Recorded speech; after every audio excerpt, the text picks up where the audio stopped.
Hey yo, what it did, y'all? Let's get right into it. Time for a massive, not even really a detox, like the opposite of a detox, right? We just came from PoE 2 the past month, and Torchlight Infinite Season 7 was just announced yesterday, which means that we have, in a couple of days, a massive 180 on the game pacing, which I'm going to be playing at, which I've already started playing a little bit just to remind myself of how that pacing difference feels because my God, is it different. But I'm super excited. The theming of the mechanic is just, I love tarot cards. Like the idea of Season of Arcana, like tarot cards are my favorite thing ever. It's why like Arcana was my favorite class in Lost Ark. I've always been obsessed with like Gambit for a similar reason. Gambit as like the Marvel character, etc. I've loved cards and tarot cards my entire life, so I'm super excited for the mechanic. It actually looks pretty cool. Plus, there's a handful of other changes and a very noteworthy lack of a specific change that I really want to talk about because I'm very excited to get into it with you guys. It's also worth noting that there's some things in here that I'm not, there's things I need to get confirmed on or whatever. But overall, very excited because, well, fuck, I love this game. And I look forward to playing it, sharing with you guys, especially because it seems like I'll be able to share more of it in a more effective manner. More on that later. So first things first, we got to talk about the actual league mechanic itself, the Arcana system, and then the Arcana league mechanic, and then the Destiny system that comes with it. So the Arcana system is two-part. Much like most mechanics, I feel like across ARPGs, there's one part that's in the map and one part that's out of the map. In the map, you will do these encounters that are represented by giant tarot cards in the map that you'll stand near to trigger the encounter, which really cool. They are just like named after the tarot cards. Again, huge nerd for tarot cards. And then you will get, from that, you'll get normal rewards as well as these like cards that you will use on the tarot path, which the tarot path is the out of map mechanic that looks like a Candyland board to me. Like when I looked at it, my first thought was that it definitely is a board game. I couldn't remember what board game I was thinking of initially, so I just started calling it the Candyland board. That's what we're going to be calling it from now on, is what it is. And you take turns on the board by playing these cards that you got from the in-map tarot card mechanics to move around or, juice up encounter nodes to get rewards from them, which it's worth noting that you can, at a certain point later on, you'll be able to add in multiple cards to make the encounters harder, but obviously more rewarding, which then will reward these destinies alongside other rewards. Now, it's worth noting this gameplay loop. We'll have a much better understanding of exactly how it works once we're in there, including like if it's practical or anything. But right now, that's the understanding that I'm taking away from what we were shown.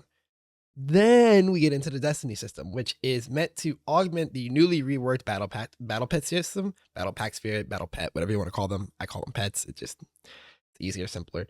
But the pet system, the battle side of it has been completely redone, and you'll be able to replace nodes. What it looked like was replacing nodes inside of your battle pets with these destinies that give a couple different types of things, right? Like there's the fates, which are just basic stats like resistance or sealed mana compensation, etc., which really just looked like anything you'd get on like a jewel in PoE 1 or PoE 2, or like if you are already familiar with Torchlight, like the blue and purple mods on slates, like that's what those micro and medium fates look like to me.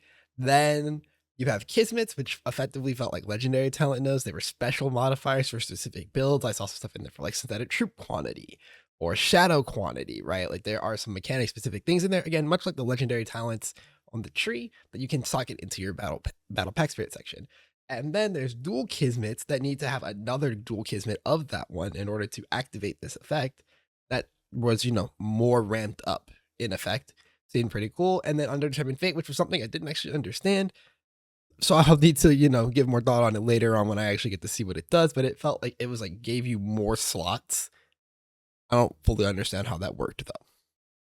And I mean, I'm just excited because it's a new way to vertically progress, and because it comes paired with a new updated version of the pet system, which I'll talk about more in a little bit because there's a lot to talk about. This was, it was a full reveal stream, about like 30 something minutes or whatever. So like there's a couple things to cover in here, definitely a few. But vertical progression sources, huge fan as always. I'll be digging into this mechanic like crazy, of course, when the season starts. Maybe not immediately because I am going to probably do my Divide Exile push again for stuff, and then we'll go to trade and figure it all out. Which, if you want to see me do that, I'll be doing it live on Twitch. Will be a weird interruption in the stream. Like the first 12 hours or so because I have to go to bed to get up for work the next morning, but it is what it is. But I'll be streaming it when it starts on Thursday. It starts on the 9th at 8 p.m. CST. I believe that's 6 p.m. PST, and you can do the math from there on your own for when time it'll be at for you. But I'll be live on Twitch there then to go over it. Next up, the other like major new thing I guess that should be talked about, which personally does not resonate with me a lot, but I know there are people out there who care about it. Iris is getting a new version, Vigilant Breeze, which is a minion character that you can fuse with the minions of, which I won't lie, sounds pretty cool. Like being able to use the minions' skills is kind of a neat concept. It's an interesting way to give us more skills that we can use as a player. I wonder how this will differ from just say playing a personal character, but it looked pretty sweet, just like merging with the Magus and getting to work. Imagine if in like PoE we could merge with a Spectre. That would be so cool. Maybe completely ridiculous and unbalanced, but like that would be so cool. So I'm down for it just because it seems cool, and I'll probably have to try her out just because like even though minions are not exactly my cup of tea, this could be pretty sweet. And I like things that seem it's unique, if nothing else, right? The biggest thing to talk about, though, for me personally, right? There's a lot of other stuff in this list of things I want to talk about from the announcement, but this one I feel it needs to point out because it's not actually pointed out anywhere in the announcement. It was something that I noticed just from scrolling through the patch note, right? Because we already have the patch notes for the patch that came out like during the stream even. And there's no massive system overhaul to things that would invalidate like how we play the game previously. No massive Atlas overhaul, no complete redo of the hero trait system, no complete refacing of the crafting system. It's just buffs and nerfs. And you know, some of those buffs are a little bit larger in scope, and some of those nerfs are larger in scope, right? Like the ailment changes that are in there are full scope, like bringing back and control ailment numbers, where you look at like the numbers for what they're doing to Steep Strike, and that's a mechanical rework, but it doesn't invalidate full characters, right? You don't look at a character that used one of these mechanics previously and go, this character completely functions differently now. It's just more like the numbers have changed. And that feels a lot better to me, right? Just one, it's really hard to convince people to play the game, just talking about people that I've talked to like personally, right? When I can't really point them to things that worked last season as good guide markers. That not being present previously was a really was a big wall in the way. The constantly changing understanding of the end game, big wall, right?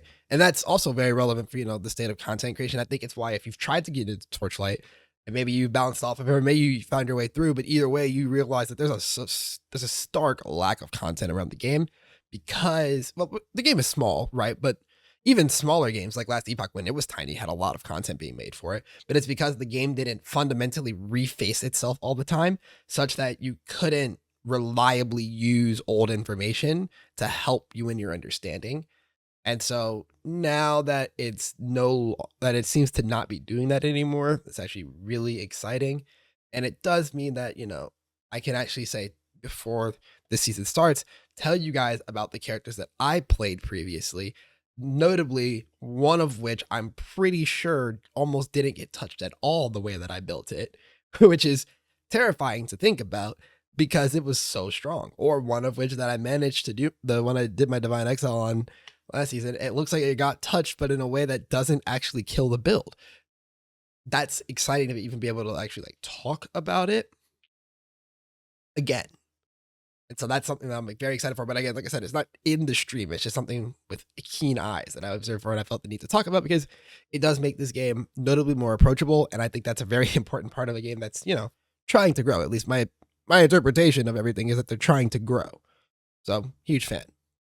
Now, speaking of trying to grow, the pet system changes are very interesting. And I'm positive and negative on it personally, right?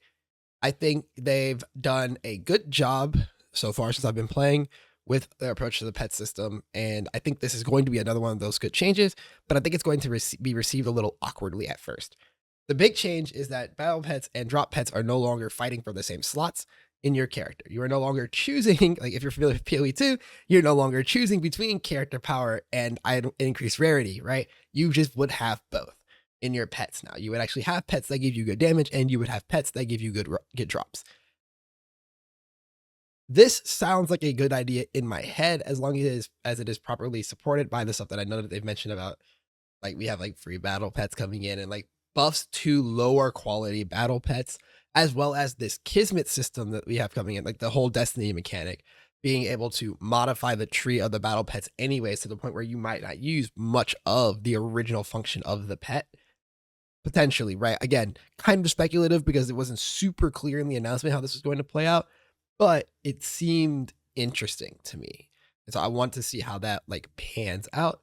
Similarly, the drop pets also got buffed to be a little bit more effective without having all the extra pact points, because they did in fact remove the bonus pact points that you got for having like extra copies of a battle pet of pets in general.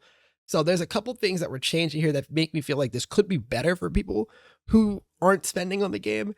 But it's hard to ignore the feeling in my gut that a person with just full level 6 of all of the relevant pets is just going to gap me in every way imaginable. It's hard to ignore that feeling because not only can they gap me now on the drop side of things for most content, which I was able to make my peace with, that just makes some strategies not competitive, whatever.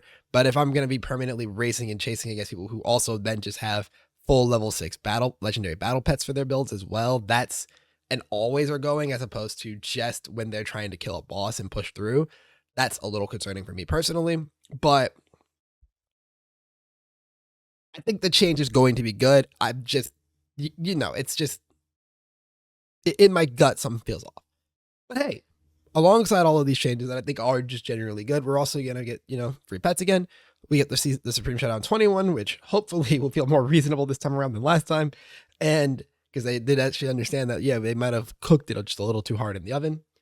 And then the 7-day login event that we're going to also get because it's the game's anniversary, which will give us old battle pets. Huge fan. And I think I saw something else in there about a third one, but I couldn't remember what it was when I was trying to like scrape through before making this video. But I've heard there was a third.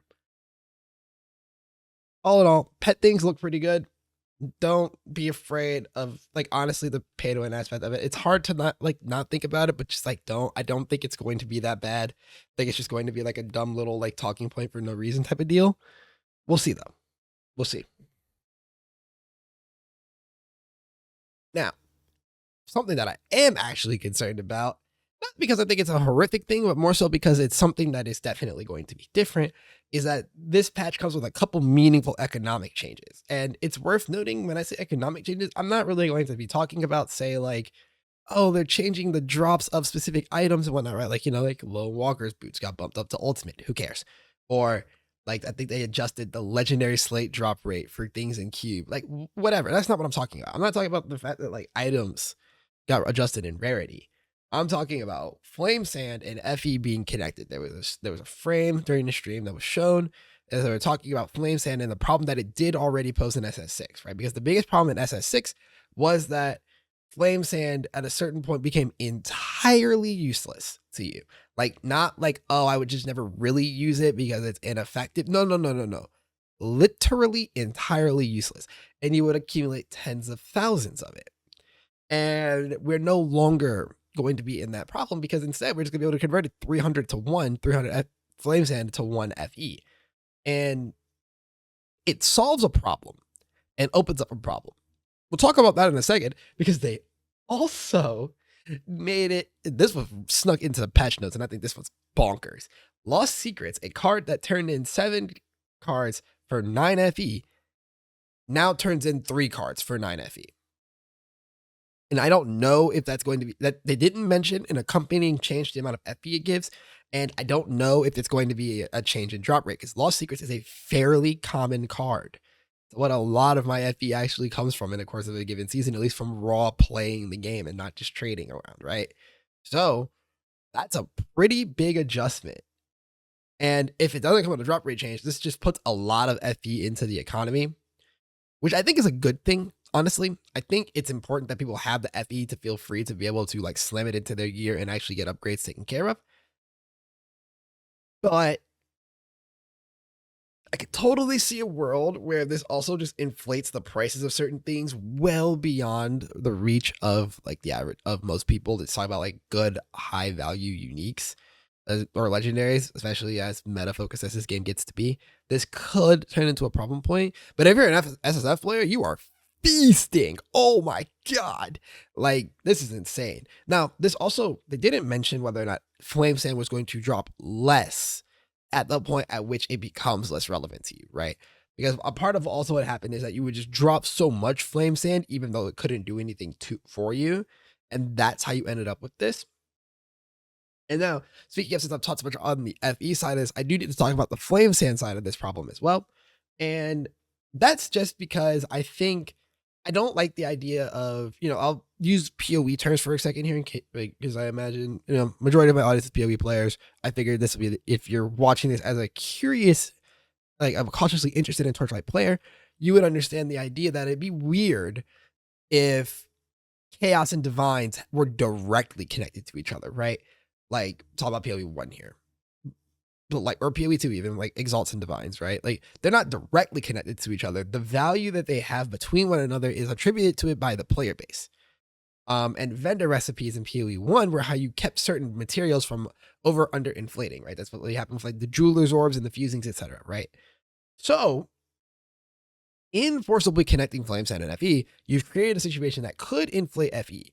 It could also really bloat the value of Flame Sand to the point where people would feel like they won't actually get enough value from spending their own Flame Sand on their character, which I don't think will happen. I think the number is high enough that that shouldn't be a problem, but it's something worth thinking about, right?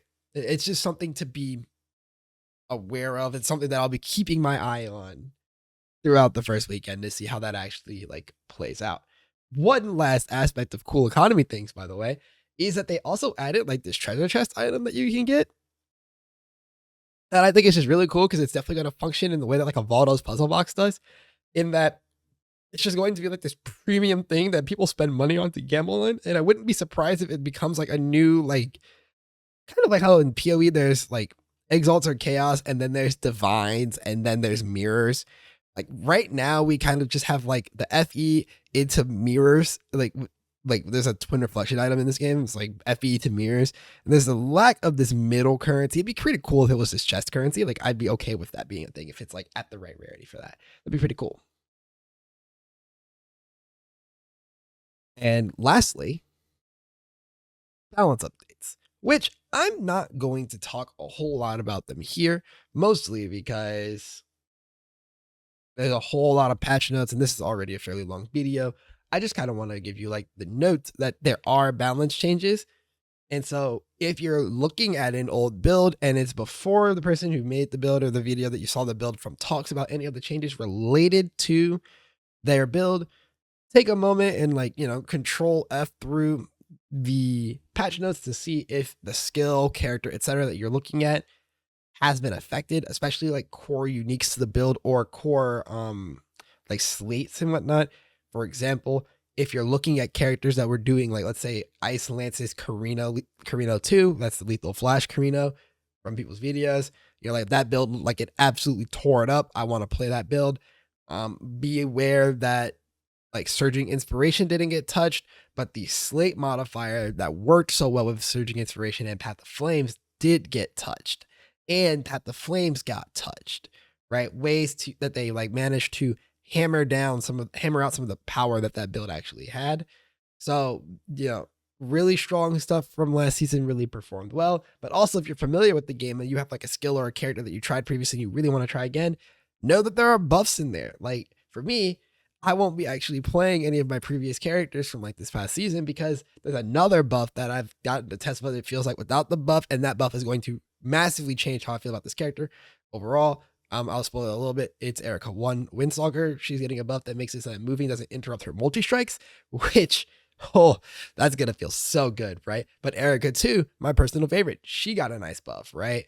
Or, Yuga didn't even get buffs, like changes. He just got like some ancillary nerfs to like the things around his build, right? Like we are feasting good over here on this side. I guess Selena caught a pretty fat nerf, but what can you do? She's probably still going to be really good. It's just that skill was really, really, really overtuned. And I'll talk about that stuff again, probably more in if you guys want me to, I'll talk about it in a separate video. But like, let me know if you guys actually care about the previous characters that I played and want like recommendations from me as far as what like I would be looking at going into the season, because I can give you guys that, right?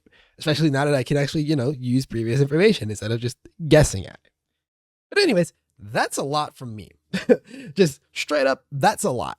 It was a pretty jam-packed stream. Again, somehow in only 40 minutes, they just gave you so much information to think about. And granted, a lot of this information also came from me scrolling through the patch notes, but that's the fun of this, right? Like I said earlier, it just reminds me of old PoE patch days, which, man, that makes me so happy, right? Those were good days indeed. Now, all that said, I do want to quick reminder, I will be streaming this when it goes up on, again, the 9th at 8 p.m. CST or 6 p.m. PST. Convert further from there on your own. And that's going to be, at twitch.tv/99619. Link in the description. You can also come to the Discord and chat about it. That's also in the description. I'll probably be streaming throughout the course of the week. It's a little awkward because I have raid and stuff and when I would usually stream, but we'll see when I do get to stream this week beforehand to talk and chill and all that good stuff. And, let me know what you guys are thinking about the season. If you're excited, I've messed up my bonnet. It is what it is. I'll catch you guys later. Have a great one. Thank you guys for watching. Peace.